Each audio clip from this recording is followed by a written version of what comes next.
నమస్తే అండి. ముందుగా ఈ చైత్ర మీడియా సంస్థని మనం అభినందించాలి. మరుగున పడిపోయింది దాదాపు ఇప్పుడు యువతకి ఎవరికీ తెలియని అంబేద్కర్ జీవిత చరిత్రను ప్రత్యేకించి ఈ విధంగా ప్రసారం చేయాలనుకోవడం, మనం దాని మీద పరిశోధన చేసి అంబేద్కర్ గురించి ఇప్పటిదాకా సుమారు 11 ఎపిసోడ్‌లో ఎన్నో మనం తీసుకురావడం, దానికి ప్రేక్షకులు అందరూ కూడా చాలా వరకు చాలా ఆనందిస్తున్నారు. పదే పదే చూస్తున్నారు. దాంట్లో భాగంగా వాళ్ళ ఉత్సాహం చూసే మరిన్ని ఎపిసోడ్లు చేయాలి. ఆయన జీవిత చరిత్ర మొత్తంగా అందరికీ తెలియజేయాలనే సంకల్పంతో మనం ముందుకెళ్తున్నాం. అయితే ఆయన ఇంతకుముందు చెప్పినట్టుగా నిత్యం అంటే నిరంతరం పోరాటం చేసే ఒక యోధుడు ఎవరైనా ఉంటే అంబేద్కర్. దేనికోసం?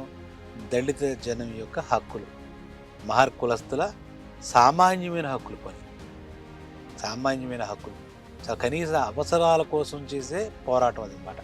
హక్కుల కోసం ఆయన జీవితం పూర్తిగా ఆ నిబద్ధతతో అలా అంకితం అయిపోయాడు అంబేద్కర్. అవిరామంగా అంటే రెస్ట్లెస్గా, ఎక్కడ విశ్రాంతి తీసుకోకుండా, కుటుంబం గురించి కూడా పట్టించుకోవలసిన రీతిలో పట్టించుకోలేని పరిస్థితుల్లో నిరంతరం దళిత జాతి మనుగడ ఎలా ఉంటుంది, భవిష్యత్తు ఎలా ఉంటుంది, ఈ స్థితిగతులు మారాలి అని చెప్పి పోరాటం చేసినటువంటి మహనీయుడు బిఆర్ అంబేద్కర్. అటువంటి మహనీయుడిని అంటే మానవ హక్కుల కోసం అలాగే ఒక ప్రత్యేకించి ఒక వర్గ అంటే ఒక జాతి ప్రజలు అనకదొక్కబడిన వర్గాల కోసం చేసి పోరాటం చేసిన యోధుడు ఇంకోటి ఉన్నాడో లేడో కూడా చెప్పాలి. ఒకవేళ ఉన్న మొదటి స్థానంలో మన అంబేద్కర్నే మనం చెప్పుకోవాలి. అటువంటి మహనీయుడికి మనం ముందుగా ధన్యవాదాలు తెలుపుకోవడం మనకు అనిస్తాము. చెప్పుకుంటూ ఇప్పుడు ఇంతకుముందు ఎపిసోడ్లో ఇంకోటంటే చూస్తున్న వాళ్ళకి అప్పీల్ ఏంటంటే, ఒకవేళ ఈ ఎపిసోడ్ చూస్తుంటే మీకు పూర్తిగా అవగాహన రావాలన్నా, పూర్తిగా అంబేద్కర్ యొక్క గొప్పతనం కానీ ఆయన పోరాటం కానీ తెలియాలన్నా ముందు ఎపిసోడ్లు చూసి తీరాలి. ఇదేదో మార్కెటింగ్ టెక్నిక్, ఇదో డబ్బు సంపాదించ, ఇటువంటి మహానుభావుడు భారతరత్న బాబాసాహెబ్ బిఆర్ అంబేద్కర్ గురించి మన భారతదేశంలో పుట్టి మన కోసం హక్కుల కోసం అంటే దళిత జాతి ప్రజల తర్వాత మన కార్మికుల కోసం పోరాడు ఇప్పుడు వస్తుంది. అటువంటి మహనీయుడు అనొచ్చు, మహానుభావుడు అనొచ్చు, మహానేత అనొచ్చు. ఆయన తెలుసుకోవాల్సిన ధర్మం ప్రతి ఒక్కరికి ఉంది కాబట్టి ఒకవేళ ఈ ఎపిసోడ్ చూస్తే ముందుకు వెళ్ళి ఇంతకు ముందు ఉన్నటువంటి అన్ని ఎపిసోడ్లు చూస్తే సంపూర్ణ అవగాహన వస్తుంది. అలాగే తెలియని వాళ్ళందరికీ కూడా తెలియజెప్పండి, ఇందులో అంబేద్కర్ జీవిత చరిత్ర వస్తుంది. మనం ఎన్నో ప్రోగ్రామ్స్కి ఎంతో సమయం వృధా చేస్తాం. ఈ మన హక్కులు, మానవ హక్కులు, వాటి ఉల్లంఘన, అణగారిన వర్గాలు ఏమిటి, ఎలా ఉండాలి అవన్నీ ఎన్నో చెప్పాడు మహానుభావుడు. అక్కడ చూడమని విజ్ఞప్తి చేస్తూ ఇప్పుడు వెళితే ఆయనకి ఏంటి అంటే భార్య రమ చచ్చిపోయిన తర్వాత ఆయనలో ఒక నిర్వేదం వచ్చింది. ఆవిడ ఎప్పుడు దేవాలయాలకు వెళ్ళాలి, భగవంతుని దర్శించుకోవాలనే తపన ఉండేది ఆవిడకి. సరే ఈయనకి కలిగిన అవమానాలు అన్ని కావు, ఈయనతో పాటు మహర్ జాతీయులందరికీ కూడా అవమానాలు, అగ్రవర్ణాల నుంచి అణగదొక్కబడ్డారు అనేది తెలిసిన విషయమే అప్పటి పరిస్థితులు బట్టి. అయితే ఆయన ఒక చోట మనకి హిందూ మతంలో ఎన్ని రకాలుగా చేసినా కూడా మనకి దొరకదు, న్యాయం దొరకదు అనే ఉద్దేశంతో ఇక మతం మార్పిడి అయితే ఎలా ఉంటుంది అంటే మనిషికి ఇంకా నిరాశ వచ్చినప్పుడు నిర్వేదం ఏదో ఒక ఆలోచన వస్తుంది కదా, ఇక్కడ కన్నా మనకి సమానత్వం దొరికి మన ఆత్మ గౌరవం భంగం వాటిల్లకుండా ఉండే మతం ఏదైనా ఉంటే ఆ మతంలో మనం అందరం వెళ్ళిపోదాం, ఎందుకు వచ్చిన గోలా అని చెప్పేసి ఆయనకి వెక్స్ అయిపోయాడు. హిందూ మతం మీద వ్యతిరేకం కాదు, జాతీయత మీద భారతీయత మీద వ్యతిరేకం కాదు, ఆయనకి ఇంకేం జరగట్లేదని ఆ పరిస్థితులు తీసుకునే విషయంలో అప్పుడు ఈయనకు అభిమతం తెలిసి కొంతమంది మత పెద్దలు అంటే ముందుగా క్రైస్తవ మత పెద్దలు కలవడం, తర్వాత ఇస్లాం మత పెద్దలు కలవడం, సిక్కు మత పెద్దలు కలవడం, బౌద్ధ మత పెద్దలు కలవడం, ఇలాగ అందరూ ఒకళ్ళు వచ్చి మీరు మీ దళితులంతా మా దగ్గరికి వస్తే మిమ్మల్ని హక్కులు చేర్చుకుంటాం, మాలో కలుపుకుంటాం, మీకు ఇప్పటిదాకా చూడని జీవితం మేము ఏదో ఇస్తాము అంటూ ఇలాగా చెప్తూ వచ్చారు. ఈయన అంత వెంటనే టెంప్ట్ అయిపోయి వెళ్ళిపోయే మనిషి కాదు. మొత్తం జాతి అంటే ఆయన మార్కులస్తులో ఈయన మాట వేదం కాబట్టి అందరూ కూడా దానిలోకి వెళ్ళాలి, ఇందులో మళ్ళీ విభేదాలు రాకూడదు, సంఘటితంగా వెళ్ళాలనేది ఆయన చూస్తూ ఉంటే ఇస్లాం మతం మీద ఇది పెద్ద నచ్చలేదు ఆయనకి. ఎందుకంటే హిందువులకి ఇస్లాంకి మధ్య కొంచెం ఎప్పుడుకి ఉప్పు నిప్పులో ఉంటుంది కాబట్టి దాని మీద వాడు చెప్పిన కొన్ని ప్రలోభాలు చెప్పినా, క్రైస్తవ మతం మీద బ్రిటిష్ వాళ్ళే కదా క్రైస్తవ మతం అంటే, వాళ్ళ మీదే కదా మన స్వాతంత్రోద్యమం జరుగుతుంది, వాళ్ళ దగ్గర కూడా వెళ్ళడానికి సిక్కు మతం విషయంలో కొంత ఎందుకో నచ్చుబాటుగా అనిపించింది కాస్తంత. అలాగే బౌద్ధ మతంగా కూడా ఆయనకి కొంచెం బౌద్ధ పుస్తకాలు, బుద్ధుడి పుస్తకాలు చిన్నప్పటి నుంచి చదివాడు కాబట్టి దాని మీద సతప్రాయం ఉంది. అయితే ఈయన కొంతమంది సిక్కుల్ని అమృత్సర్ అక్కడికి వెళ్ళి కనుక్కుని రమ్మని పంపించాడు ఈయన కోటరీలో కొన్ని ఆంతరంగికుల్ని. అక్కడికి వెళ్ళి ఈయన ఇక్కడ చక్కబెడుతున్న లోపల వాళ్ళు అక్కడికి వెళ్ళి ఆఖరికి ఆ సిక్కు మతంలో వెళ్ళిపోవాలని చేరిపోయారు కూడా వాళ్ళు, ఏదో డిస్కస్ చేయకండి. అప్పుడు చూసారు ఇది చాలా తేడాగా ఉంది, మనం సరైన నిర్ణయం తీసుకోకపోతే మొత్తం మన మహాకులసులందరం మళ్ళీ ఇంకోసారి ఇందులో పడిపోతారు, సూపులో పడిపోతారు. నేను ఈ విషయంలో మత మార్పిడి విషయంలో చాలా చిత్తశుద్ధితో వ్యవహరించాలి, దానికి నేను ఇంకా నిలబడాలి, దీని విషయంలో తొందరపాటు నిర్ణయం తీసుకోకూడదు అని చెప్పేసి ఆయనకైనా స్థిర చిత్తంతో తీసుకున్నారన్నమాట. స్థిత ప్రజ్ఞతతో స్థిర చిత్తంతో ఆయన ఆగాడు, ఆడికి చిత్తశుద్ధితో చేద్దాం ఈ పని. తర్వాత మళ్ళీ ఆలోచిస్తుంటే ఈ దళిత కులస్తులకి అంటే మన అణగారిన వర్గాలకి కేవలం మతం మార్పిడి వల్ల ఏం మారిపోతుంది, మతంలోకి వెళ్ళిపోయాం, ఆ మతంలో చేర్చుకున్నారు, అంతా బాగుంది, కానీ వాళ్ళు రాజకీయంగా సామాజికంగా కూడా ఎదగాలి. ముందు ఆ విషయం కూడా నేను ఆలోచించాలి. ఆవేశంతో మత మార్పిడి ఒకటే అన్నిటికీ సమాధానం కాదు, కొన్ని తరాల బట్టి ఈ సమస్య ఉంది. కాబట్టి వాళ్ళు రాజకీయంగా సామాజికంగా ఎదగడానికి పరిస్థితులు కూడా మనం క్రియేట్ చేసుకోవాలి, మనకి ఎవడో చెయ్యడు అనే ఒక ఆలోచనతో ఆ మత మార్పిడి విషయాన్ని అక్కడ కొంచెం టెంపరీగా కాస్త అక్కడ ఆపాడు. ఈలోగా ఏం జరిగింది, అక్కడ మన బ్రిటిష్ ప్రభుత్వంలో ఆ శ్వేతపత్రం విడుదల చేయడం, ఇవన్నీ ఇంతకుముందు ఎపిసోడ్లో మనం విన్నాగా. శ్వేతపత్రంలో ఉన్నటువంటి పరిస్థితులు బట్టి భారతదేశానికి రాజకీయ అధికారం అనే విషయంలో స్వపరిపాలన చేసుకోవడానికి రాజకీయ అధికారం, ఎందుకంటే ఈ ఉద్యమం యొక్క తీవ్రత పెరుగుతూ వస్తుంది కదా. కాంగ్రెస్ ప్రభుత్వం అయితే ఏంటి, మిగిలిన దేశ మొత్తం ఉన్నటువంటి జాతీయ నాయకులంతా కూడా చేయడం వల్ల దానికి ఒక బలం వస్తుంది. రాజకీయంగా అధికారం బ్రిటిష్ వాళ్ళు కూడా ఇంకా తప్పట్లే, అంటే ఆ విషయంలో భారతదేశానికి కొంత కదలిక వచ్చింది, పురోగతి వచ్చింది అన్నమాట. బ్రిటిష్ ప్రభుత్వం ఇంకా వీళ్ళకి రాజకీయ అధికారాన్ని కూడా ఇవ్వడానికి సుముఖంగా పరిస్థితులు తీసుకొచ్చారు వీళ్ళు ఉద్యమం ద్వారా. దాంట్లో భాగంగా ప్రజాస్వామికంగా మనకి బొంబే ప్రావిన్స్ అని చెప్పేసి అప్పుడు చాలా అది ముఖ్యమైనది అనమాట. మొత్తం మన భారతదేశంలో one of the best place Bombay province. ఆ ప్రావిన్స్ శాసనసభ ఒకటి ఎన్నికలు జరగాలి అనే ఒక పాయింట్, ప్రజాస్వామికంగా అనే విషయం ఒకటి. ఇదంతా ఒక పురోగతే, భారతదేశంలో ఉన్నటువంటి జాతీయ నాయకులు సాధించినటువంటి స్వాతంత్ర ఉద్యమంలో ఒక ప్రముఖమైనటువంటి విషయం. కానీ దీన్ని బ్రిటిష్ వారి మీద ఫస్ట్ ఒక విజయం లాంటి దానికి చెప్పుకోవాలి. బాంబే ప్రావిన్స్లో శాసనసభకి, బాంబే ప్రావిన్స్ అంటే ఆ ఏరియా, బాంబే ఇప్పుడు మనకు మున్సిపాలిటీ కార్పొరేషన్ అలా అంటాము, బాంబే ప్రావిన్స్లో ఎన్నికలు జరగాలి. అందులో కూడా ఈ భారతదేశంలో ఉన్నటువంటి వీళ్ళకి అధికారంలో, రాజకీయ అధికారంలో ఎన్నికలు జరగాలి, ఎంపిక చేసుకునే అధికారం వాళ్ళకి రావాలి. రాజకీయ అధికారం కోసం బ్రిటిష్ ప్రభుత్వం కూడా ఆ శ్వేతపత్రం వచ్చిన తర్వాత ఈ రెండో రౌండ్ టేబుల్ అని జరిగిన తర్వాత డెవలప్మెంట్స్ అన్నారు. అప్పుడు ఓహో ఇది ముంబై ప్రావిన్స్లో అంబేద్కర్కి అలాగే అనగదొక్కబడిన వర్గాల వాళ్ళు ఎక్కువ ఉండటం వల్ల ఆయనకి బలం ఎక్కువ, ఆ ఏరియాలో ఆయనకు పట్టు ఎక్కువ. సరే, దాంతో ఈయన ఏం ఆలోచించారు, ఎలా తిరుగుతుందో చూడండి, ఎన్ని మలుపులు తిరుగుతుంది, ట్విస్ట్లు అంటాం మనం. ఆ ట్విస్ట్ ఈయన జీవితంలో ఉండి ఆయన నిజంగా ప్రత్యక్ష రాజకీయాల్లోకి రావాలని అనుకోకపోయినా 1936 ఆగస్టులో ఏం జరిగింది అంటే, నేను ఒక పార్టీ పెట్టాలని నిర్ణయించుకున్నాను.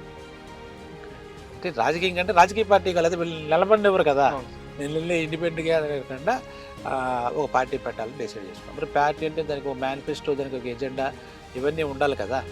వెంటనే independent labour party, ILP, independent labour party అనే పార్టీని తన అనుచరులతో వాడుతూ డిస్కస్ చేసి, ఇక్కడ ముంబై ప్రావిన్స్కి ఎలక్షన్ జరుగుతున్నాయి కాబట్టి మనం అందులో నిలబడాలి, ఎటువంటి బస్సులో మనం అధికారం చేసుకుంటే, మంచి ఎక్కించుకుంటే మనకి ఇది వస్తుంది అని చెప్పేసి ఒక మాట అన్నాడు. సరే, అందరూ కూడా సరే అంటే సరే అనుకున్నారు. ఇండియన్ లేబర్ పార్టీ పెట్టి ఆ పార్టీ ద్వారా అక్కడ ఎలక్షన్స్లో కంటెస్ట్ చేసి గెలిచిందా, ఇంకా వీళ్ళకి కొంచెం బలం పెరుగుతుంది, ఈ వాయిస్ పెరుగుతుంది కదా. అధికారం వస్తే మనకి ఏమవుతుంది, మన వాణి గట్టిగా వినిపించవచ్చు కదా, శాసనసభలో వినిపించవచ్చు అనే ఉద్దేశంగా వాళ్ళందరికీ కూడా చెప్పాడు, మనం గెలవాలి చెప్పాడు. సరే, ఇంకా ఎజెండా అని ఇందాక ఏదో అనుకున్నాం కదా, దీనికి ఎప్పుడు కూడా హక్కులే కదా. కార్మికుల కోసం కూడా, శ్రామికులు కార్మికుల హక్కులన్నీ ఈ రోజున్నటువంటి పరిస్థితుల్లో అసలు ఎక్కడ పరిస్థితులు లేవు, వాళ్ళకి ఎటువంటి హక్కులు లేవు అని చెప్పి ఆయన ఎజెండా అంటే, ఆయన కోటి భూస్వామ్య వ్యవస్థ అని ఒకటి ఉండేది. ఆ వ్యవస్థ పేరే కోటి భూస్వామ్య వ్యవస్థ. ఆ భూస్వామ్య వ్యవస్థ అంటే ఇంకా అందులో ఈ రైతాంగం ఉంటారు, రైతులు పనిచేస్తారు కదా, రైతు కూలీలు, వాళ్ళు భూస్వాముల దగ్గర ఎటువంటి ఇది లేకుండా తమది కాని భూమిలాగా తమ భూముల్లోనే బానిసల్లా బతికే వ్యవస్థ. అది కోటి భూస్వామి వ్యవస్థ అంటారన్నమాట. అక్కడ రైతులు బానిసలే, ఆ రైతు కూలీలు అంటే ఎవరు మళ్ళా? అయితే వీళ్ళు ఉండొచ్చు, వేరే వాళ్ళు కూడా ఉండొచ్చులే, మహాజాతీయులు ఉండొచ్చు, వేరే. ఆ కోటి భూస్వామి వ్యవస్థ అంటే కోటి వ్యవస్థని రద్దు చేయాలనే ప్రతిపాదన అంబేద్కర్ యొక్క ఎజెండాలో ప్రథమాంశంగా పెట్టి చాలామంది బాధపడుతున్నారు. ఎక్కడ? ముఖ్యంగా కొంకణ ప్రాంతం, బొంబేకి చుట్టుపక్కల గోవా, కొంకణ ఇప్పుడు కూడా చూడొచ్చు. ఆ కొంకణ ప్రాంతంలో ఉన్నటువంటి కోటి భూస్వామి వ్యవస్థ ఇది రద్దు చేయాలి. అక్కడ బానిసలుగా బతుకుతున్నటువంటి రైతు కూలీలు బయటపడాలి, స్వేచ్ఛావాయులు పీల్చుకోవాలి, స్వేచ్ఛగా వాళ్ళ పొలాలు వాళ్ళు అనుభవించాలి అనే ఒక కోటి వ్యవస్థను రద్దు చేయాలని ప్రతిపాదనతో ఆయన మొట్టమొదట ఆయన అంటే ఈ చెప్పాం కదా ఇండిపెండెంట్ లేబర్ పార్టీలో ఆయన దిగాడు. ఆ ఎజెండాలో పార్టీ పెట్టాడు. తర్వాత మరి చెప్పాలి కదా, దీంట్లో నా ఎజెండా ఇది, కార్మికులంతా ఇలాగా బానిసల్లాగా తెల్లారకూడదు, వాళ్ళకి వేతనాలు లేవు, తిండి లేదు, ఎందుకు పని చేస్తారో తెలియదు, ఇంత నిర్దయగా భూస్వాములు ఉన్నారు దయ లేకుండా, దీన్ని ముందు రద్దు చేసేయాలి. ఎటైనా వాళ్ళు ఇంకా వాళ్ళే భూస్వాములు అయిపోవాలి, ఆ బానిసలుగా ఉన్నవాళ్ళు భూస్వాములు అయిపోవాలి. ఎంత బ్యూటిఫుల్ ఎజెండా అది. బానిసలుగా బతుకుతున్న రైతు కూలీలు ఆ భూములకే భూస్వాములు అయిపోయి, ఎక్కడైతే బానిసలుగా పని చేసుకుంటున్నారో రైతు కూలీలే ఆ వాటి భూములకే భూస్వాములు అవ్వాలనే కోటి వ్యవస్థ రద్దు చేయాలనే ఉద్దేశంతో అంబేద్కర్ ఇంకా విజృంభించాడు అన్నమాట. ఏంటంటే ఎక్కడ హక్కులు లేవో ఆ హక్కుల కోసం వెళ్ళిపోతాడు. అప్పటిదాకా దళిత జాతి ఇవన్నీ ఆలోచించాడు. ఎప్పుడైతే ఈ అధికారం ఎలక్షన్స్ అన్నారో వెంటనే ఈ పాయింట్ ఒకటి ఆయన రైజ్ చేశాడు. అక్కడ ఎలక్షన్స్కి జరిగింది, నోటిఫికేషన్ వచ్చింది, అంబేద్కర్ పార్టీ పెట్టారు. అంబేద్కర్ పార్టీలో అక్కడ వాళ్ళ దగ్గర 17 మందిని ముంబై ప్రొవిన్స్లో నిలబెట్టాలని నిర్ణయించుకున్నారు. అలాగే ముంబై ప్రొవిన్స్లో కూడా రిజర్వ్డ్ సీట్ అనేది ఉంటే దాంట్లో అంబేద్కర్ నిలబడాలని కూడా ఒక నిర్ణయం తీసుకుని నామినేషన్స్ వేశారు. ఈయన మీద ఏం చేశారు అవతల పార్టీ కాంగ్రెస్ వాళ్ళు, అప్పుడు ఒక క్రికెటర్, ఫేమస్ క్రికెటరు పాల్వంకర్ బౌలే అని చెప్పేసి, పాల్వంకర్ బాలే, ఆయన నిలబెట్టారు. ఎందుకంటే అంబేద్కర్ సీటు మనకు దొరకదు, అతన్ని ఎదుర్కోవాలంటే మన దాంట్లో గట్టి క్యాండిడేట్ ఉండే, ప్రతి చోట చూస్తారుగా పోటీలు అంటే, ఆ పార్టీ ఈ పార్టీ. అంబేద్కర్ మీద నిజం చెప్పాలంటే ఒక గట్టి క్యాండిడేట్నే పెట్టారు. అలాగే ఈయన కూడా 17 మందిని అని మనం అనుకున్నాం కదా, మరి ఇంక అప్పుడే పెట్టారు. అందులో అంత సత్తా ఉన్నాడు. అవతల కాంగ్రెస్ పార్టీలో చిత్రే అని ఒక ఆయన రెచ్చిపోతున్నాడు. ఆయన అంటాడు, మేమంతా స్వపరిపాలన, మేము ఉద్యమం చేసి స్వపరిపాలన తీసుకొస్తాం, దాంతోపాటు చాలామంది కొత్త క్రియేట్ చేస్తున్నారు, దళిత జనానికి కూడా, దళిత ప్రజానీకానికి కూడా మేము సమానంగా హక్కులు క్రియేట్ చేస్తాం, మరి వాగ్దానాలు చెప్పాలి కదా, అలా చెప్తున్నారు. చెప్తుంటే ఎవరు నమ్మరు కానీ ముందు చేస్తారు కదా, వాళ్ళ పార్టీ వాళ్ళు వీళ్ళ పార్టీ వీళ్ళు ఇచ్చుకుంటున్నారు, వాగ్దానాలు ఇచ్చుకుంటూ ఉన్నారు. అటు కాంగ్రెస్ అపోజిషన్లో వాళ్ళు ఇస్తున్నారు. ఈ టైంలో ఏం జరిగిందంటే ఈయనకు సంబంధించినటువంటి అన్ని ఏరియాల్లో 17 స్థానాలనగా ఆ అన్ని స్థానాల్లో కూడా వాళ్ళ అభ్యర్థులు ఎవరైతే ఉన్నారో ఇండిపెండెంట్ లేబర్ పార్టీ తరఫున ఈయన ప్రతిపాదించిన అభ్యర్థులు 17 మంది, ఆ 17 మంది విజయానికి కూడా ఆయన ప్రతి చోటకి వెళ్ళి చేస్తారు కదా క్యాన్వాస్, అది ప్రచారం చేసి మేము ఏం చేస్తామంటే ఇది అని చెప్పేసి చెప్పుకుంటూ వచ్చారు. ఆ సమయంలో ఆయన అదృష్టం ఏంటో కానీ సతారా అనే ఒక జిల్లాలో అంబేద్కర్ గారి తల్లిగారి సమాధి ఉందన్నమాట. ఈ ప్రచారానికి వెళ్ళి ఆయన కూడా ఆవిడ సమాధి దగ్గరికి వెళ్ళి ఆవిడ ఆశీస్సులు తీసుకున్నట్టుగా తీసుకున్నారట. సెంటిమెంట్ కదా, ఇండియన్ సెంటిమెంట్, మదరే కదా, భరతమాతే కదా. ఆ సతారా దగ్గరికి క్యాన్వాస్కి వెళ్ళి ఇప్పుడు చేశాట. అలాగే ఈ 17 మంది ఎన్నిక చేసినప్పుడు కూడా చిన్న చిన్న గలాటాలు వచ్చాయట. పార్టీలో జనాలు ఉంటారు కదా, రోహం అనే ఒక అభ్యర్థిని పెడదాము అహ్మద్ నగర్లో అని చెప్పి ఆయన అనుకున్నట్టు. అహ్మద్ నగర్ అనే ఒక స్థానంలో నియోజకవర్గంలో. అప్పుడు వీళ్ళ పార్టీ వాళ్ళే అతను బొత్తిగా చదువుకోలేదు, అతన్ని ఎలా పెడతావు, కనీసం మనమాలు కూడా వేరుముద్ర టైప్ అన్నట్టుగా వాళ్ళు కుదరదు రోహం అనుకోదు. అంబేద్కర్ అప్పుడు మాట చెప్పాట, మరి పిచ్చివాళ్ళారా మీరు, మన వాళ్ళ గొప్పతనం మనకే తెలియనట్టుగా ఉంటారు మీరు, 100 మంది పట్టభద్రులకు సమాధానం చెప్పగల తెలివైన వాడు రోహం, నిజమైన నాయకుడు, నేను ఎంపిక చేసినంత ఆషామాషి వ్యక్తి ఏం కాదు అతను అని చెప్పేసి చెప్పాట. చెప్పింది ఎంత, ఈయన దాంట్లో ఈయన యొక్క ఒకటే ఒక స్లోగన్ ఏంటంటే దళిత వర్గాలకి సమాన హక్కులు, అణగారిన ప్రజలకి మళ్ళా విముక్తి రావాలి. ఇదే పని మీద ఈ విషయంలో కాంగ్రెస్ మనకి ఏమీ చెయ్యలేదు. మన అపోజిషన్ మనల్ని ఏ రకంగానూ ఆదుకోలేదు. మనకి రాజకీయ అధికారం వచ్చి మనమే సంస్కరించుకోవాలి, మనమే ఉద్ధరించుకోవాలి. ఇది ఈయన స్లోగన్ అన్నమాట. నిజం కూడా అదేగా. అక్కడ సరే వాళ్ళు వీళ్ళు పోటాపోటీగా మనకి చేసుకున్నారు. అక్కడ చాలా ఇంట్రెస్టింగ్గా ఎలక్షన్స్ కండక్ట్ చేశారు. ఎన్నిక ఫలితాలు వచ్చేసాయి. అక్కడ ఏం జరిగిందంటే మొత్తం జాతీయ స్థాయిలో జరిగినటువంటి ఈ విషయంలో మొత్తం కాంగ్రెస్ వాడు మొత్తం అంతా కూడా మంచి ఫుల్ స్వింగ్లో వాళ్ళు మొత్తం గెలిచేసిన ఈ బొంబాయి ప్రావిన్స్ ఈ పర్టికులర్ ఏరియాలో అంబేద్కర్ యొక్క ఏదైతే ప్రాబల్యం ఉందో, ఆయన ప్రభావితం ఉందో, ఆయన చెప్పినటువంటి ఆయన అనుచరులంతా బాధపడిన మహర్కులసులు ఉన్నారు. అక్కడ 17 స్థానాలు నిలబడ్డారు కూడా, అక్కడ మటుకు 16 స్థానాల్లో వీడు గెలిచారు. అది అంబేద్కర్ యొక్క మొట్టమొదటి విజయంగా చెప్పుకోవాలి. పార్టీ పెట్టడం, అక్కడ ఎలక్షన్ జరగడం, ఆయన పార్టీ నుంచి కొంతమందిని నిలబెట్టడం రాజకీయ అధికారంగా, అక్కడ 17లో అవుట్ ఆఫ్ 16 నియోజకవర్గ దాకా గెలిచేశారు. అది నిజంగా అంబేద్కర్ యొక్క ఘన విజయమే. విషయం కాదు. వాళ్ళకి ఇప్పుడు సభలో ప్రతిపక్ష హోదా వచ్చినట్టే. వాళ్ళ వాయిస్ అక్కడ మనం వినిపించవచ్చు. ఇంకా అక్కడ వినిపించవచ్చు కదా అంబేద్కర్ వీళ్ళంతా కలిసి. సరే ఈయనకి మామూలుగా ఇప్పుడు మన శాసనసభలో ప్రమాణ స్వీకారం ఉంటుంది కదా, గెలిచిన సభ్యులంతా. ఆ ప్రమాణ స్వీకారంలో అప్పుడు కూడా ఇప్పుడు మన ఇప్పుడులాగే భగవంతుడి పైన భగవద్గీత మీద చేస్తారు కదా, అందరూ వాడు వచ్చి భగవద్గీత మీద చేయండి మన హిందూ మతం ప్రకారం. ఇప్పుడు ఈయన దాన్ని ఖండించండి భగవద్గీత మీద మటుకు. ఎందుకంటే హిందూ మతం మీద అప్పటికే ఇది పోయింది కదా, సదాభిప్రాయం లేదు, అభిప్రాయం లేదు. కాబట్టి నేను భగవద్గీత మీద చేయను, ఇంకా బ్రిటిష్ వాళ్ళ మీద చేస్తాను అంటే తిరగబడ్డం ఇదే. ఇప్పుడు ఈ ఎలక్షన్స్ ఇచ్చి మనకి మళ్ళా అప్పు చెబుతాం పరిపాలన అనే దృష్టితో వాళ్ళు ముందుకు వచ్చారు. కాబట్టి వాళ్ళ మీద బ్రిటిష్ ఎడ్వర్డ్ జనరల్ 6 వాళ్ళ వారసులు, అలాగే వాళ్ళ తరపున వాళ్ళ ఉత్తరాధికారులు అంటే వాళ్ళు నెక్స్ట్ వచ్చే ఎవరైతే ఉంటారో లీడర్స్ వాళ్ళందరి మీద విశ్వాసం ఉంచి నేను ప్రమాణ స్వీకారం చేస్తాను. ఈ భగవద్గీత కనపడిన మనందరి మీద ఆయన చేయదలుచుకోలే. భగవద్గీత చేయడానికి ఆయన ఖండించి ఆ విధంగా ఆయన అక్కడ ప్రమాణ స్వీకారం చేయడం కూడా అది నిజంగా కూడా అది ఒక మనకు ఆలోచిస్తే ఎలా ఉంది. ఇంకా ధర్మం లేదు, ఇంకేం లేదు.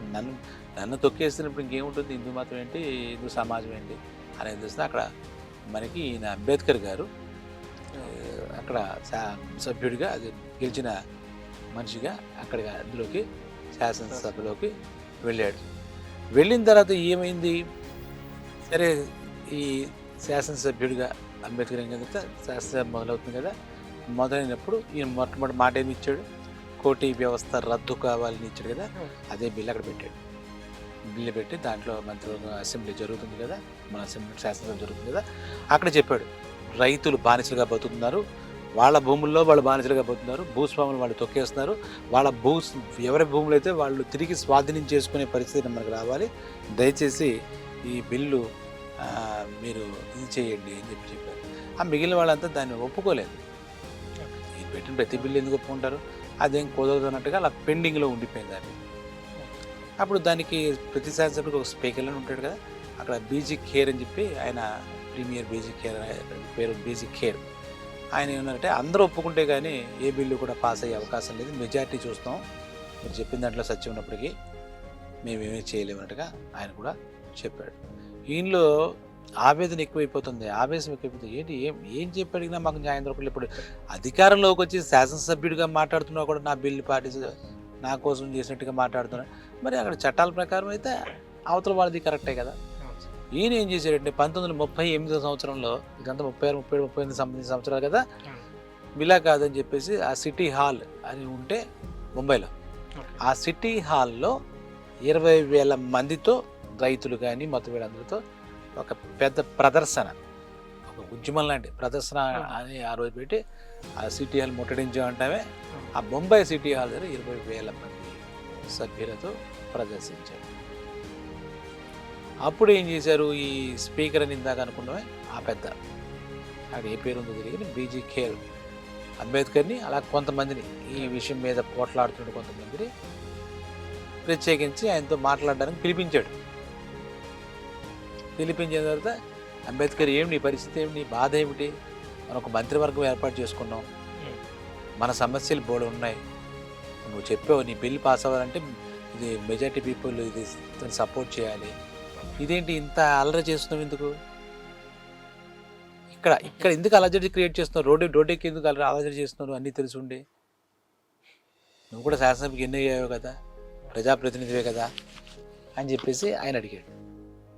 అయ్యా మన్నించండి, ఎవరు కూడా మా మాట ఎక్కడికి ఇచ్చినా సరే ఇలాగే చెల్లుబాటు అవ్వట్లేదు, అక్కడ బిల్ పాస్ చేస్తే మీరు ఇంకేదో చెప్తున్నారు, ఇదేంటి ఇప్పుడు నిజంగా మా ఇది కోటి వ్యవస్థ ఎంత తీవ్రమైందో మీకు తెలియదా, భూస్వాముల చేతిలో బానిసలుగా ఎంతమంది బలైపోతుందో మీకు తెలియదా, సరే ఇప్పుడు మీరు చెప్పండి మాట్లాడండి దాని మీద డిస్కస్ చేద్దాం మొత్తం అన్నాడు. మీకేంటి అసలు మీ డిమాండ్ ఏంటి చెప్పండి, బిల్లులో మీకు కావాల్సింది ఏంటి చెప్పండి అన్నాడు. ఇప్పుడు చెప్తాను చూడండి, ఈ వ్యవసాయం చేసే మొత్తం ప్రతి కార్మికుడికి న్యాయం జరగాలి, వాళ్ళు బానిసలుగా వాళ్ళకి ఆ బానిసత్వం ఉండకూడదు, వాళ్ళకి కనీసం బతకడానికి సరిపడా వేతనం ఇవ్వాలి, వ్యవసాయ కూలీలకు కూడా, దాని గురించి చెప్పారు. ఈ కోటి వ్యవస్థ ఏదైతే చట్టపరంగా ఉందో అది రద్దు అయిపోవాలి, నేను బిల్లు అదే చెప్పాను, నేను దాని మీద నిలబడతాను, దాని మీద బాధిస్తాను, రైతులు విముక్తి పొందాలి, ఈ కోటి వ్యవస్థ భూస్వామ్య వ్యవస్థ నుంచి బానిసత్వం వాళ్ళకి సంఖ్యలు తగ్గించుకోవాలి, వాళ్ళ దాన్ని ఏమంటారు, వాళ్ళు కనీసం వేతనాలు లేవు, పనిచేసిన వేతనాలు లేవు, బానిసలా ఈ రోజులో కూడా బానిస వ్యవస్థ ఏంటండి, 20వ శతాబ్దం వచ్చిన బానిస వ్యవస్థ ఏంటి కదా, అది కూడా వాళ్ళకి స్వాధీనం తీసేసుకుని ఆక్యుపై చేసి బలవంతంగా బానిసలుగా మార్చి వాళ్ళు పని చేసుకుంటూ తిండి పెట్టగా కూలీలు ఇవ్వక వేతనాలు ఇవ్వక ఇలా ఏడిపిస్తున్నారు కదా, దీని విషయంలో జరగాల్సింది న్యాయం, కోటి వ్యవస్థ ఎట్టి పరిస్థితుల్లో కూడా రద్దు కావాల్సిందే, ఇదే నా డిమాండ్, నేను మీరు ఏదైనా చేయండి అని చెప్పారు. మీరు ఇలా నోటితో మీరు చెప్పారు, డిస్కస్ చేశారు, దాని మీద నేను మంత్రివర్గంలో మాట్లాడాలి, కొన్ని నిర్ణయాలు తీసుకోవాలి, అలాగే అటువంటి అవతల వైపు పార్టీ భూస్వాములతో కూడా మేము మాట్లాడాలి, దీంట్లో వాళ్ళ పార్టీ వాళ్ళ వైపు నుంచి కూడా వాళ్ళ ఆర్గ్యుమెంట్ మేము వినాలి, అప్పుడు కానీ మేము దీని మీద ఒక నిర్ణయం తీసుకోలేం కదా, మీరు ఛాలెంజండి ఇలా రోడ్ ఎక్కి అల్లరి చేయడం అని చెప్పేసి కూడా బీజీ ఖేర్ అని చెప్పాం కదా, ఆయన అంబేద్కర్తో చెప్పారు.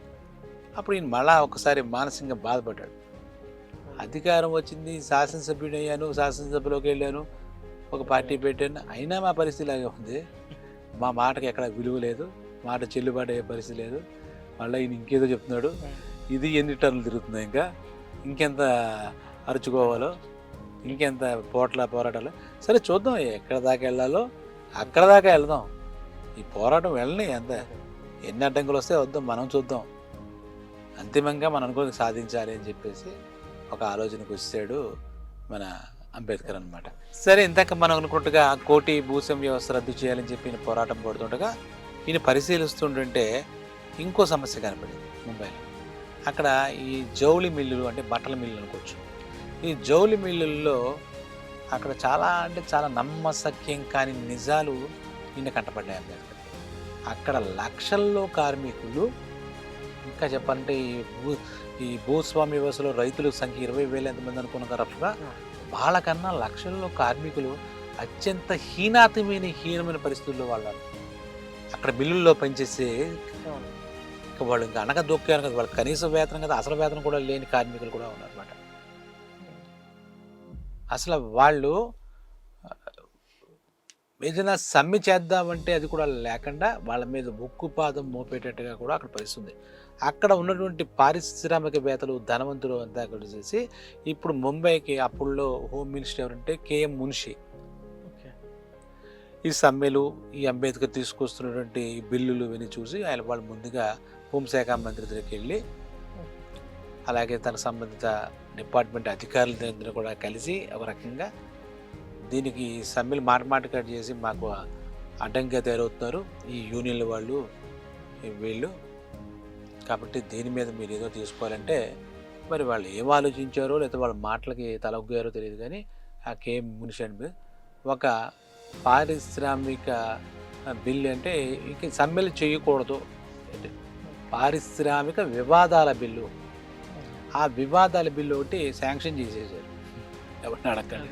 దాని ప్రకారం చూస్తే ఏ ఒక్కరికి కూడా సమ్మె చేయడానికి హక్కు లేదు, అధికారం లేదు, తొక్కేస్తారు. మొత్తం పోలీస్ ఫోర్స్ పెట్టి మరి తొక్కేస్తారు. ఏదో ఈ బిల్లు రద్దు చేయమంటే కొత్త బిల్లు ఇంకోటి పెట్టారు. మూలిగే నక్క మీద తాటిపండు పడింది ఒక సామెత ఉంది.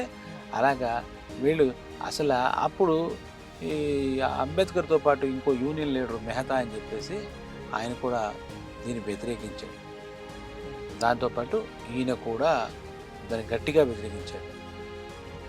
ఈ బిల్లు పారిశ్రామిక వివాదాల బిల్లు నుంచి అదేంటది, కార్మికులకి బిల్లుల్లో పనిచేసే కార్మికులకి చాలా సామాన్యమైన హక్కు ఏదంటే సమ్మె చేయడం, నిరసన ప్రదర్శించడం, సమ్మె చేయడం చాలా సాధారణ. వీటిని మీరు ఎలాగా తొక్కేద్దామని చూస్తారు? చిచ్చే అస్సలు ఒప్పుకునేది లేదు అంటారు. వాళ్ళు ఏం చేస్తారు, వీళ్ళు ఒప్పుకపోయినా ఆ బిల్లు పాస్ అయిపోయింది కాబట్టి ఇంక మీరేం చేయలేరని చెప్పారు. సరే మీకు ఇలా ఉందా, దీనికి ఇప్పుడు చట్టసభలలో కనుక న్యాయం జరగకపోతే మాకు ఉద్యమమే దిక్కు అవుతుంది, మీకు రోడ్డు మీదకి రావడమే అవుతుంది. మా హక్కులు పూర్తిగా కాలు రాచేసి కనీస హక్కు సమ్మె చేయడం అనే హక్కును కూడా మీరు తీసుకెళ్ళిపోతే మేము ఇంకేమీ చేయలేమనుకోకండి. భారీ సమ్మె, జనాల్ని కార్మికులందరినీ సంఘటన చేసి ఒక బ్రహ్మాండమైనటువంటి సమ్మెను మేము చేస్తాం, చూపిస్తాం మా శక్తి ఏంటో, కార్మిక శక్తి ఏమిటో. తొక్కారు బాగానే ఉంది, వేతనాలు ఇవ్వలేదు బాగానే, ఇవన్నీ పక్కన పెట్టి కనీసం మా నిరసన తెలియజేసి సమ్మె చేద్దామంటే లేకుండా దానికి అడ్డుకట్ట వేస్తూ ఈ రకంగా ఈ మున్షి గారు వీళ్ళందరూ కలిసి కుమ్మక్కయ్యి ఈ బిల్లులు తేవడంటి పారిశ్రామికవేత్తలతో కలిసి పారిశ్రామిక వివాదాల బిల్లు అని చెప్పి పెట్టి అని చెప్పి అంబేద్కర్ చాలా సీరియస్ అయ్యాడు. సరే చూద్దాం, మనం ఏదో ఒకటి చేద్దాం, ఈసారి మామూలుగా కాదు, లక్షల సంఖ్యతోనే భారీ సమ్మె, కార్మికులతో భారీ సమ్మె చేద్దామని ఒక కఠోర నిర్ణయానికి వచ్చేసాడు. ఇంకా డిసైడ్ అయిపోయాడు, ఏసీడీసీ అంటాం కదా, ఇంకా వారు వన్ సైడ్ అయినా పర్లేదు కానీ మనం వారిలోకి వెళ్ళిపోవాలి అని చెప్పేసి వీళ్ళకి చెప్తే అర్థం కావట్లేదు, మన తాడో పేడో తేల్చుకోవాలంటావే, అలా అంబేద్కర్ దీనికి సిద్ధమైపోయాడు అనమాట. అక్కడ ఒక భారీ సమ్మెకి ఈయన పిలిచాడు. అక్కడ చెప్పాం కదా, భారీ ఆ బిల్లుకు నిరసనగా అక్కడ 1,00,000 మందితో ఒక పెద్ద ర్యాలీ, రోడ్లన్నీ నిర్బంధించేశారు. చాలా పెద్ద సభ అది. అంబేద్కర్ చేసినటువంటి ఉద్యమంలో భారీ సమ్మె అయితే ఒకటి ఉద్యమం అని చెప్పుకోవాలి. అక్కడ దాంతో ప్రభుత్వానికి అక్కడ ఉన్న గెలిచినటువంటి వాళ్ళకి ఎగనెస్ట్గా జరగడంతో తప్పుకోండి అని చెప్పి పోలీస్ ఫోర్సు వాళ్ళు వాడారు. పోలీసు వారు వాడారు, వీళ్ళు కూడా ఏం తగ్గలే, 1,00,000 మంది ఉన్నారు కదా. అక్కడ ఒక రకంగా ఒక కోట్లాట లాంటిదే జరిగింది, చాలా గట్టిగానే జరిగింది. ఈ వీళ్ళు ఏం చూద్దామని చెప్పేసి ఈ హోమ్ మినిస్టర్ తదిమ అధికారులంతా వస్తే ఈ ప్రజలంతా మూకుమ్మడిగా మండిపోయి ఉన్నారు కదా, వాళ్ళ మీద కూడా తిరగబడ్డారు. రసాబస అయింది. వీళ్ళ శాంతియుతమైన నిరసన కాల కొంచెం హింసాత్మకంగానే సాగిందని చెప్పాలి. వెంటనే ప్రభుత్వంలో ఉన్నటువంటి వాళ్ళ హోంశాఖ మంత్రి కాల్పులకి ఆదేశించాడు. ఇంకేమీ ఆలోచించకుండా ఇచ్చాడు. దాంట్లో అప్పటి లెక్కలు బట్టి చూస్తే ఒక 2 చచ్చిపోయారు. అలాగే ఒక 633 633 ఆ కార్మికులకి గట్టిగా దెబ్బలు కూడా తగిలాయి. అప్పుడు అలా దెబ్బలు తిన్నారు, 2 చచ్చిపోయారు అని ఆపేయకుండా దాన్ని ఇలా కంటిన్యూ చేయండి సాయం దాకా అని చెప్పి ఈయనేమి దాన్ని ఆపలేదు. ఉద్రిక్తంగానే తయారైంది కానీ అంబేద్కర్ ఆపలేదు.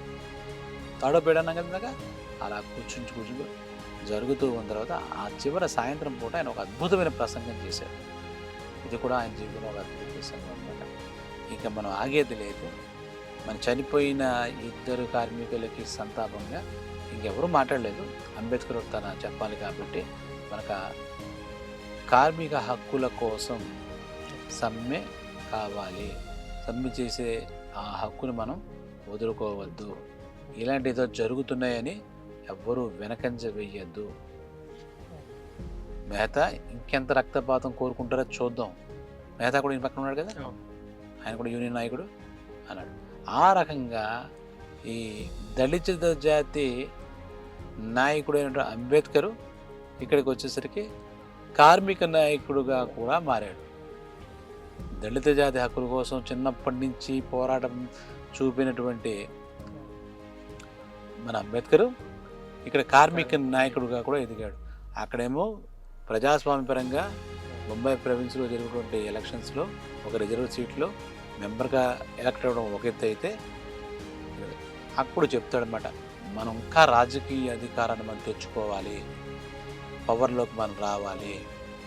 నేను చెప్పాను కదా, అది ఒకటే మార్గం, దేనికి దడిచేది లేదు, ఇలాగే ప్రవర్తిస్తూ ఉంటారు వీళ్ళు అని చెప్పేసి కార్మిక నాయుడు. తర్వాత అక్కడ ఏం జరుగుతుంది, పెద్ద పెద్ద అలా జరిగిన తర్వాత ఒక దర్యాప్తులు అవి ఇవి కూడా వేస్తారు కదా, అక్కడ ఆ దర్యాప్తు అది మొదలెట్టారు. అంబేద్కర్ మీద కూడా అప్పుడు వాళ్ళంతా కూడా చాలా కోపంగా ఉన్నారు. ఇటువంటి ఉద్రిక్త సంఘటనలకి ఆయన నాయకత్వం వహిస్తున్నాడు, ప్రజల్లో ఉద్వేగం లేపుతున్నాడు అని చెప్పేసి అంబేద్కర్ మీద కూడా ఒక కినుక వహించారు అన్నమాట. సరే, అక్కడ అల్లర్లు జరిగాయి. దానికి దర్యాప్తు చేసిన తర్వాత పోలీసులు ఇచ్చిన నివేదికల్లో తప్పంతా ఈ కార్మికులదే ఉన్నట్టుగా అంబేద్కర్ వాళ్ళకి వ్యతిరేకంగానే వచ్చింది. తర్వాత ఈయన సభలోకి వెళ్ళిన తర్వాత మీరు ఏకపక్షంగా నివేదికను ఎలా తయారు చేస్తారు, అక్కడ జరిగిన దాంట్లో అది కాకుండా అక్కడికి ఏదో మంత్రి గారు మన వాళ్ళనే చంపని కాల్పులకి ఎలా ఆదేశాలు ఇచ్చారు, అక్కడ జరిగింది ఏంటి అంటే మళ్ళీ ఆయన గట్టిగానే వేసుకున్నాడు. అక్కడ న్యాయబద్ధమైనటువంటి కోరికతో చేస్తున్నాం కదా, దాంట్లో వీళ్ళు ఏ రకంగా మాట్లాడతారు, దానికి మీరందరూ ఎలా కళప్పగించి హీయ నవ్వకుండా మున్షి గారు చెప్పినటువంటి నేను మీరు కూడా ఎలా ఏకీపిస్తారు, ఏకపక్ష నిర్ణయం ఎలా ఉంటుంది, ఇది నిజ నిర్ధారణ ఎలా అవుతుంది, నిజాలు ఎక్కడ నిర్ధారించారు మీరు అని చెప్పి అంటాడు. అంబేద్కర్, నువ్వు చాలా అవివేకంగా మాట్లాడుతున్నావు, నీ ఆడంబరం చాలా ఎక్కువైపోయింది, నువ్వు తెలివైన వాడు అనుకుంటున్నావు, నువ్వు ఇలాంటి చేష్టలు చేస్తూ ఇలాంటి మాటలు మాట్లాడితే నేను ప్రాసిక్యూట్ చేయాల్సి వస్తుంది, జాగ్రత్త అని హెచ్చరించాడు మున్షి, హోమ్ మినిస్టర్. అయ్యా మీరు అలా మాట్లాడితేనంటే నన్ను ప్రాసిక్యూట్ చేసే ముందు అక్కడ సమ్మె చేస్తుంటే వాళ్ళ తలలు పగలగొట్టారు పోలీసులు, వాళ్ళని ప్రాసిక్యూట్ చేయరా, నన్ను ఒక్కళ్ళని ఇక్కడ బాధ్యులు చేస్తారు, నీకు ఎక్కువ మాట్లాడకు, నీ పరిధిలో నువ్వు ఉండనట్టుగా అది చెప్పారు. మొత్తానికి ఏమైందంటే ఏదైతే ఇంతకుముందు అనుకున్నామో ఆ మున్షి తీసుకొచ్చినటువంటి పారిశ్రామిక వివాద చట్టం అది శాంక్షన్ అయిపోయింది. దానికోసం ఎంత ఉద్యమం చేసాడా, అది ఓకే అయిపోయింది. వీళ్ళకి సమ్మె చేయడానికి కార్మికులకి ఎగనెస్ట్గా వ్యతిరేకంగా ఆ చట్టం కాస్త క్లియర్ అయిపోయింది. అప్పుడు అంబేద్కర్ అంటట, భారతదేశంలో ఇంకా ముందు ఎలా ఉంటుందో పరిస్థితి, అధికారంలో వస్తే ఈ రకంగా ఉంటుందన్నమాట. ఓకే, ఇక్కడ అప్పుడే నల్ల చట్టాలు కూడా తయారైపోతున్నాయి. ఈ నల్ల చట్టాల్లో ఇప్పుడు మనం మాట్లాడుకున్నటువంటి పారిశ్రామిక బాధ చేయడం మొట్టమొదటి అవుతుంది, అంతకన్నా ఏం లేదు. ఇంక ఈ రంగం ఇలాగే జరుగుతుంది. రాజకీయ అధికారం వచ్చిన తర్వాత కూడా నల్ల చట్టాలు తయారు చేసుకుని వాళ్ళకి అనుకూలంగానే మలుచుకుంటారు తప్పితే న్యాయం జరగదు అనే దానికి అంబేద్కర్ వస్తారన్నమాట. ఆయన పోరాటంలో ఇక్కడ ఇంత జరిగింది. పార్టీ పెట్టాడు, నాయకుడు అయ్యాడు, శాసనసభలో అభ్యర్థి అయ్యాడు. అయినప్పటికీ ఆ కోటి వ్యవస్థ రద్దు చేయడంలో కానీ, కార్మికులకి ఆ పారిశ్రామిక వాళ్ళ చట్టం రద్దు చేయడంలో కానీ ఆయన గెలవలేదు, అవతల వాళ్ళే గెలిచారు. ఈ రకంగా జరుగుతుంది. తర్వాత అంబేద్కర్ ఏం చేశాడు, ఇప్పుడు ఆయన 2 సమస్యలు. ఒకటి, ఆయన దళిత జనాలకి న్యాయం చేయడం, పూర్తిగా న్యాయం చేయడం, అణదొక్కబడిన వర్గాలకి న్యాయం చేయడం, వాళ్ళకు గుర్తింపు తీసుకురావడం ఒకటైతే, ఈ కార్మికుల్ని మిల్లుల్లో కనీస వేతనాల కన్నా అష్ట కష్టాలు పడుతున్న కార్మికులకి తగిన న్యాయం జరగాలి అని చెప్పేసి ఈ 2వ బాధ్యత కూడా ఆయన నెత్తి మీద వేసుకున్నాడు. ఇంకా తర్వాత ఏం చేశాడని నెక్స్ట్ ఎపిసోడ్లో చూద్దాం.